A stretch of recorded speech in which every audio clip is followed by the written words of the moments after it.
Hey, hey, hey. I hope y'all are having a good day. The reason I'm on today is because God needs someone to know the power in the words that we speak, the power in the prayers that we pray. You know, many of us don't recognize when the hand of God is going to work before us in our lives. For instance, he brings to me a song.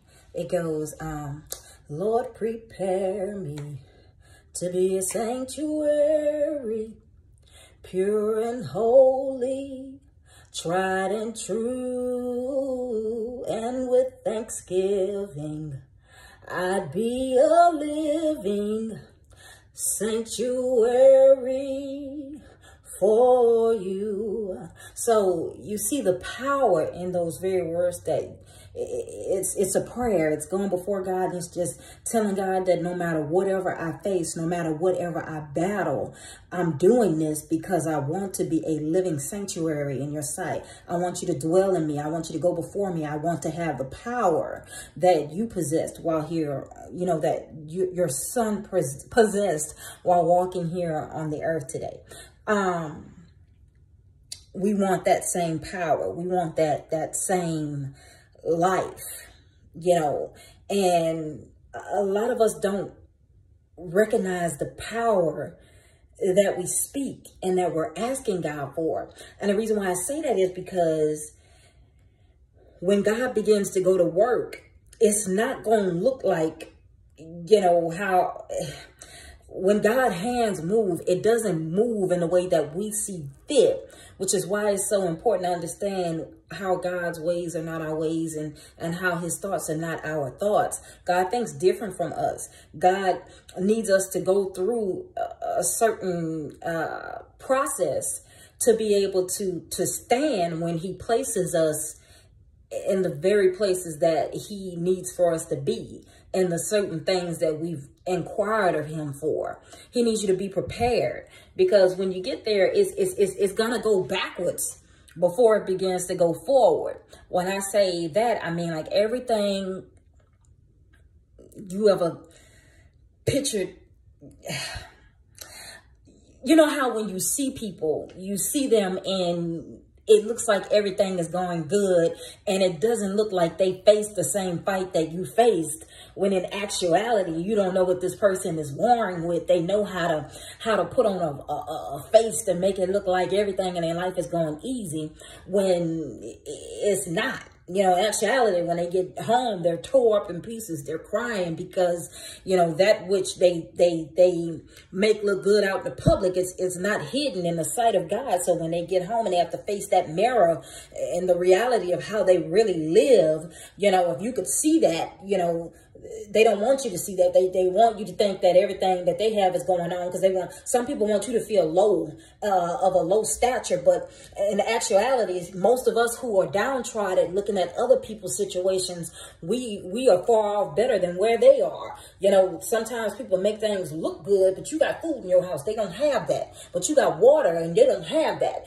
You know, you have children and they don't have that. They're missing that extra love and that extra affection. But when they come out in the public, they make you think that you're low and they're high. They dress the way, you know, they dress the dress, you know, they move like they have it all together, and they don't.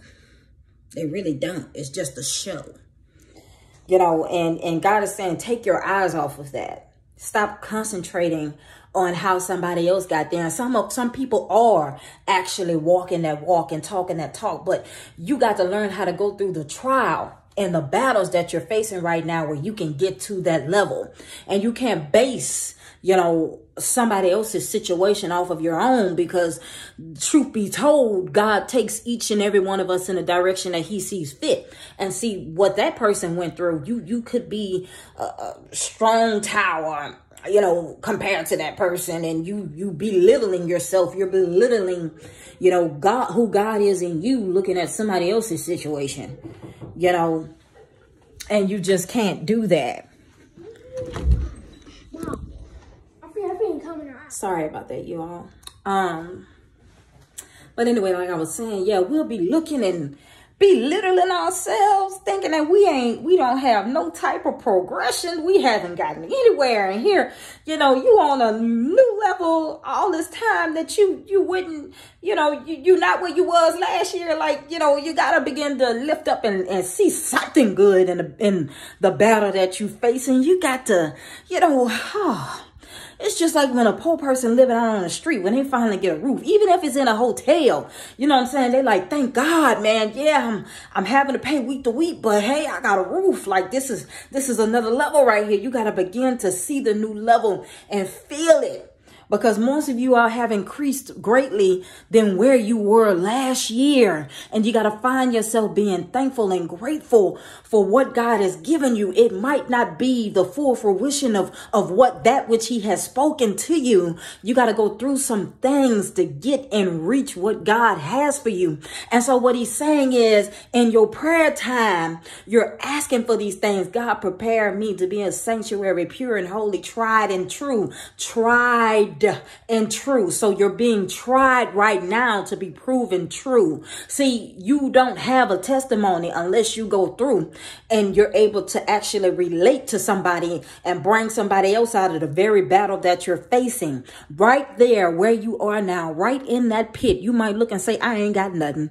All this here do, all that there's do. But I'm telling you that God is going to use that very situation when he brings you out. You're going to be able to speak life to somebody and help them to get through that very trial that you feel that you can't stand and face right now.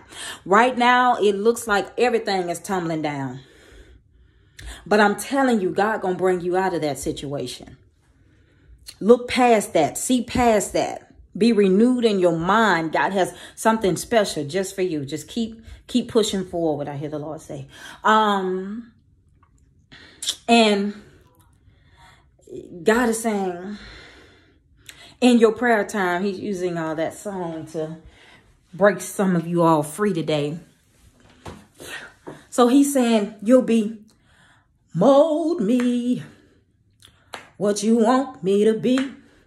Where you want me to go, what you want me to do, what you want me to say. This is us.